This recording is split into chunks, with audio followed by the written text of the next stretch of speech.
Get ready for the dictation. 10 seconds. 5 seconds. Start.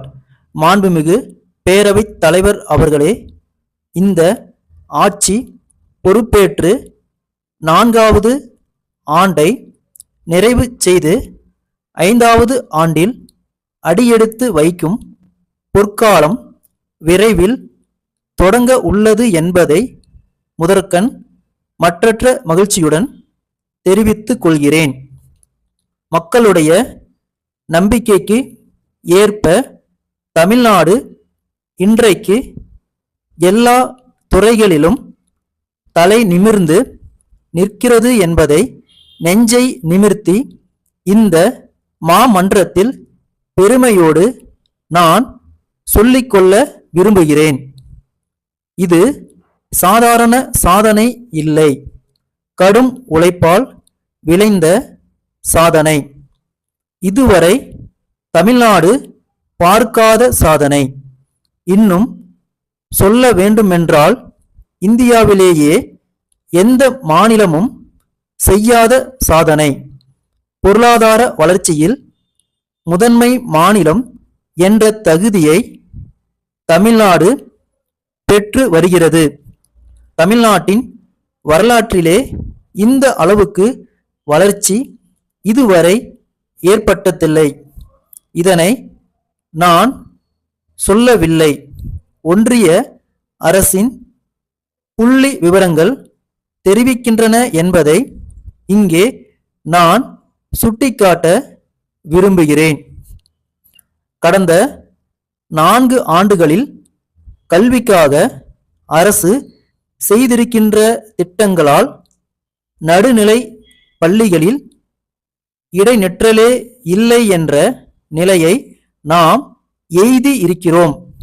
உயர் கல்வியை எடுத்துக்கொண்டால் இந்தியாவில் உள்ள சிறந்த 100 கல்வி நிறுவனங்களில் தமிழ்நாட்டில் இருக்கின்ற 18 கல்வி நிறுவனங்கள் இடம்பெற்றுள்ளன. மிகச்சிறந்த 100 பல்கலைக்கழகங்களில் 22 பல்கலைக்கழகங்கள் தமிழ்நாட்டில் இருக்கின்றன. நிலையான வளர்ச்சி இலக்குகளுக்கான குறியீட்டில் தமிழ்நாடு 2வது இடத்தில் இருக்கிறது. சமூக முன்னேற்ற குறியீட்டில் தமிழ்நாடு கிட்டத்தட்ட 64 புள்ளிகளை பெற்று முதலிடத்தில் இருக்கிறது. மருத்துவ துறையை எடுத்துக்கொண்டால் இந்தியாவிலேயே தமிழ்நாட்டில்தான் அதிக அளவில் அரசு மருத்துவர்கள் இருக்கிறார்கள். அதிகமான மருத்துவ இடங்கள் இருக்கின்ற மாநிலமும் தமிழ்நாடுதான். ஒரு மாநிலத்தில் தொழில் வளர்கிறது, தொழிற்சாலைகள் பெருகுகின்றன, பெண்கள் முன்னேற்றம் காண்கிறார்கள், உற்பத்தி அதிகரிக்கிறது, சுற்றுலா பயணிகளின் எண்ணிக்கை அதிகரிக்கிறது, ஆலயங்கள் தலைக்கின்றன என்று சொன்னால் அங்கே சட்டம் ஒழுங்கு சிறப்பாக செயல்படுகிறது என்று பொருள். அந்த வகையில் தமிழ்நாட்டில் தற்போது நிலவும் அமைதியான சூழலுக்கு காரணம் காவல்துறைதான்.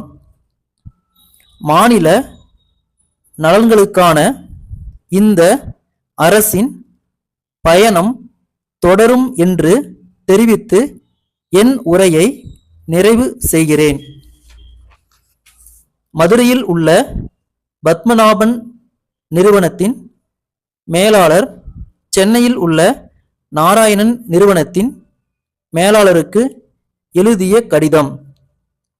அன்புடையீர், தாங்கள் அனுப்பிய நோட்டு புத்தகங்கள் மற்றும் எழுது பொருட்கள் மிக நல்ல முறையில் கிடைக்கப் பெற்றன என்பதை மகிழ்ச்சியுடன் தெரிவித்துக் கொள்கிறேன். தாங்கள் அனுப்பிய பொருட்கள் அனைத்தும் மிக வேகமாக விற்பனையாகி கொண்டிருக்கின்றன. விரைவில் அனைத்து பொருட்களும் தீர்ந்துவிடும் நிலைமை ஏற்பட்டுள்ளது. கோடைக்கால விடுமுறை முடிந்து பள்ளிகள் திறக்க இருப்பதால் நோட்டு புத்தகங்கள் மற்றும் எழுது பொருட்களுக்கான தேவை மிகவும் அதிகரிக்க வாய்ப்பு இருக்கிறது. எங்களுக்கான தேவை குறித்து நாங்கள் மதிப்பீடு செய்து கொண்டிருக்கிறோம். இந்த பணி முடிந்தவுடன் விரைவில் எங்களுடைய தேவை குறித்த கடிதத்தினை தங்களுக்கு அனுப்புகிறோம். இத்துடன் தாங்கள் ஏற்கனவே அனுப்பிய எழுது பொருட்களுக்கான காசோலையை இணைத்துள்ளோம். நன்றி. தங்கள் நம்பிக்கையுள்ள ஸ்டாப்.